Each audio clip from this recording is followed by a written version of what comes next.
একটু অসাবধানতার কারণে এই শীতে স্বপ্ন পুরে ছাই হয়ে গেল ক্ষতভাগা পরিবারে। তিলে তিলে জমানো কিছু টাকা যা রাখা হয়েছিল নতুন কাপড়ের ভাঁজে, সেটাও পুরে ছাই হয়ে গেছে। গরুর মতো খেটে সংসারে করা ছোটখাটো আসবাবপত্র থেকে শুরু করে যাবতীয় জিনিস সবকিছু পুরে ছাই হয়ে গেল নিমেষেই। নিয়তির কি নির্মম পরিহাস দেখেন। হতবাগারি আবারও কপাল পুড়ে গেল। শীতের সময়গুলোতে এরকম আমাদের আশেপাশে এরকম আগুন লেগে অনেকের ঘর বাড়ি এবং মানুষ পুড়ে যাচ্ছে। এখান থেকে কি আমরা কখনো সতর্ক হয়েছি, কোনো শিক্ষা নিয়েছি? না, নেইনি। প্রতি শীতেই কিন্তু এরকম ঘটনা আমরা দেখে থাকি। আমরা এই বাসাটাতে যে আগুন লাগছে, এই আগুন নেভানোর জন্য যে মানুষগুলো জড়ো হয়েছিল, সেখানে কিন্তু অধিকাংশ মানুষের শুধু তাক লাগিয়ে দেখতেছিলই।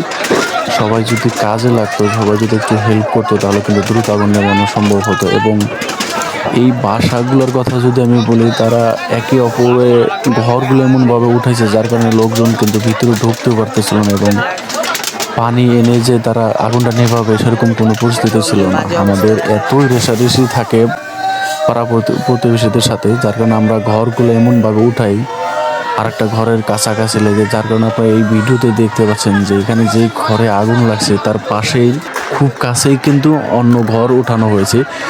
খুব অল্প সময়ের ভিতরেই কিন্তু এই আগুনটা অন্য ঘরে লেগে যেতে পারে এবং সেই আগুন কিন্তু পুরো গ্রামে ছড়িয়ে যেতে পারে। দেখেন, যাই হোক, আল্লাহর রহমতে তেমনটা হয়নি।